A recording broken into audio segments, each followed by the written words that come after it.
Columbus Cynic. Columbus Cynic. Oh, there we go. Sorry, I had trouble pronouncing. Gives us $50. Thank you, Columbus Cynic, and says the reality, Wow. the Thank aggressive you. left or regressive in the bigger picture. I like that better.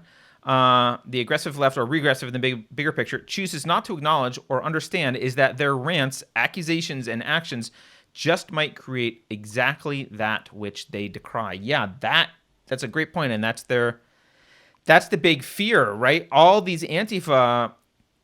Actually, let's use the anti-racist stuff, which I'll put anti-racist in quotes, but the critical race theory, rolling out of critical race theory, is likely to create actual racists on both sides. I mean, it obviously creates racists on one side because it is racist Yeah. itself, but the response is likely to be you start telling people that you have to view the world in terms of race. Well, some people who wouldn't ordinarily have done that are going to start viewing the world in terms of race in a way that you don't like, critical theorists. They're going to accept all your premises, but choose the other side. Plus, I think there is the fear that I have that they are creating the boogeyman they think they're fighting or they claim to be fighting, like they are pushing people towards white nationalism. Right. But there's also something, and that's something I don't want to see happen. But there's also something that I do want to see happen. I do want to see people see social justice ideology for the racist, evil belief system that it is. And I think that is happening, and hopefully, and like you're saying in this super chat, and thank you again. That's a big one. But I think the one consequence of them ramping it up the way they did 4 months ago and putting it everywhere where you can't avoid it. It's in all of our corporations and our social media everywhere now. It's in everybody's workplaces and in churches and stuff.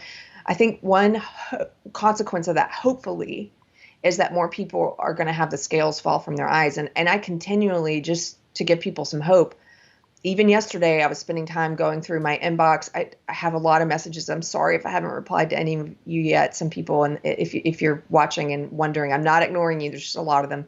But I was spending some time writing back to some people, and I was getting messages. Every day I get messages from liberals and progressives who are waking up, who realize, hey, wait a minute, this is really concerning. This is not liberalism. This is not progressivism.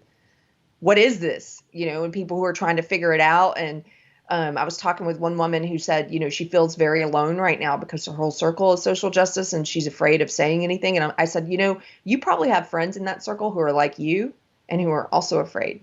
So don't worry. There are others. You're going to start meeting people. And as you slowly get over your fear, you're going to meet liberals and progressives just like you who have woken up to what this really is.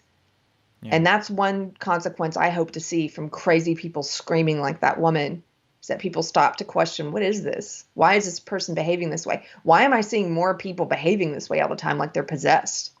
Yeah. It is like they're possessed. It is like they're possessed.